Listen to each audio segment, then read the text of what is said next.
Hey, scholars, and welcome back from your spring break. You spent your time over spring break researching different Roman emperors and how their achievements were golden, and you did a really good job connecting them to the word wall. So let's just jump right into what is our expectation moving forward from spring break? What are we doing this week? So we're actually going to be wrapping up our Golden Age Civilizations unit. We're going to finish this all up. Our assessment is on Friday. So if you look here, your Google Classroom does not look like this yet, but here's the outlook for the week. Today, Tuesday, you are going to be looking at classical China, and you're going to collect evidence about how classical China was golden. Then Wednesday, you're going to research classical Greece, collect evidence about how that civilization was golden.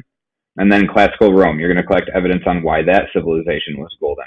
And then on Friday, you're going to argue which of the Golden Age civilizations was the most golden and why. So let's jump right into what are we doing today, classical China. Let's look right at the assignment.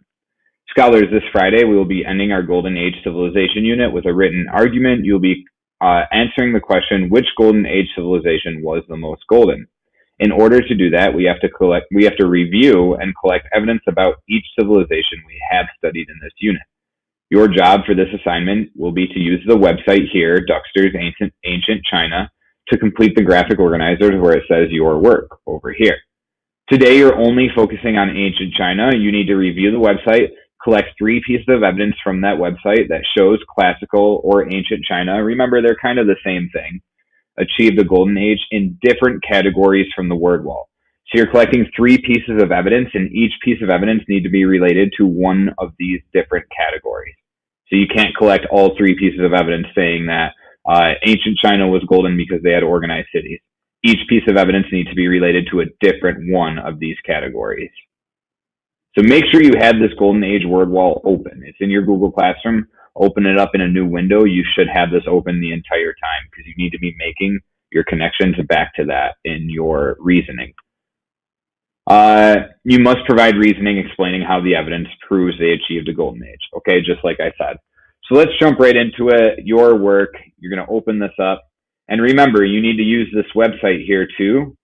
So let's open that up right away as well. So remember, this is a Duxter's website. It's really easy information to access, and you have all these different categories to look at.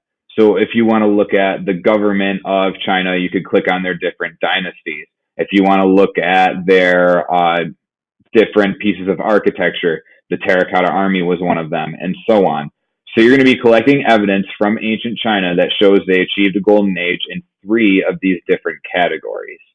For my model, I'm not going to be talking about China because that would make your job way too easy. I'm going to be talking about New York City and how New York City is a golden city. But if you pay close attention, you'll draw the connections between New York City and China today. So when you look at your document, you'll notice it says the golden civilization of classical China. Again, mine will be about New York City. So model is about NYC. And you need to pick a different category for each piece of evidence. The category I'm going to focus on for today's video will be the government, and it will be strong central government. So evidence from the website. You're going to be using this website to collect evidence about how ancient China achieved a golden age in 3 of these different categories. I'm only focusing on New York City, so this website doesn't help me. I'm going to click off of this.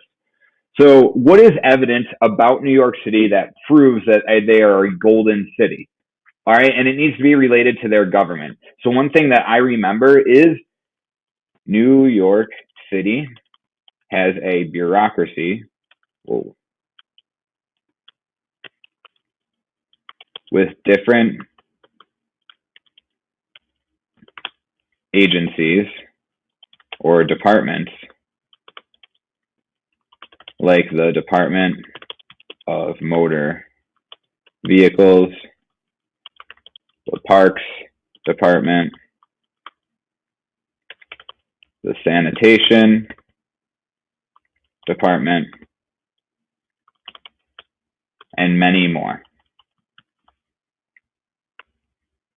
That's a fact, right? So let's pretend that I collected that from a website. we'll put quotes around it. I collected that from a website. New York City has a bureaucracy with different agencies or departments like the Department of Motor Vehicles, the Parks Department, the Sanitation Environment, and many more. That's a fact. That's true. These different departments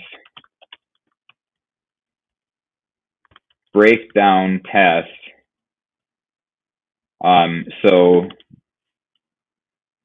So the governor is not overwhelmed with work to do. All right, remember we reviewed that if the street lights were out on your block, you wouldn't call the governor. He's probably too busy. You would call somebody else who would then call somebody else who could then fix your street lights. All right, so I haven't connected this to a golden age yet. I just wrote New York City has a bureaucracy with different agencies, and I wrote what they do. They break down tasks so the governor is not too overwhelmed with work to do. Reasoning, how does that prove that the civilization, or in my case, how does that prove that New York City is golden? Well, this proves that New York City is and the New York City should be golden, or capitalized. New York City is a golden city because they have a government that can respond to emergencies quickly and efficiently. All right, that's awesome. Did I connect it back yet? A ruler or a group of rulers who are trusted and make decisions for the civilization, keep people safe, and help the civ grow? No, not really. I just wrote that they respond to emergencies quickly and efficiently. This keeps citizens of New York City safe and helps people trust the government to solve issues. Now I've connected it to the word wall. So, strong central government in New York City because they have a bureaucracy that breaks down tasks. Why is that golden? Because they can respond to emergencies quickly, which keeps people safe and has people trust the government. So I'm not going to move on any further. I will save my second piece of evidence for the next, or for tomorrow's video. But remember, you are talking about classical China, and you need to talk about 3 different categories and collect evidence from the website, the Ducksters website here, about classical China and explain how that evidence proves they achieved a golden age. Okay? If you have any questions, you can join the Google Meet at 10:30 on Wednesday, or on Tuesday or Wednesday, or you can send me an email at jbzon@bronxarts.net. All right, and I did not forget, it is Superhero Day, so I'm going to go ahead and log off with this. The most heartbreaking death in all of cinematic history was when Iron Man... Never mind, I won't ruin it for people who probably still haven't seen it, even though you pretty much live under a rock if you have not seen it yet. But remember, happy Superhero Day, happy Spirit Week, Bronx Arts. Welcome back from spring break. And when you are done filling out your graphic organizer about the golden civilization of classical China, make sure you press your turn in button. Thank you. Have a good day, Bronx Arts.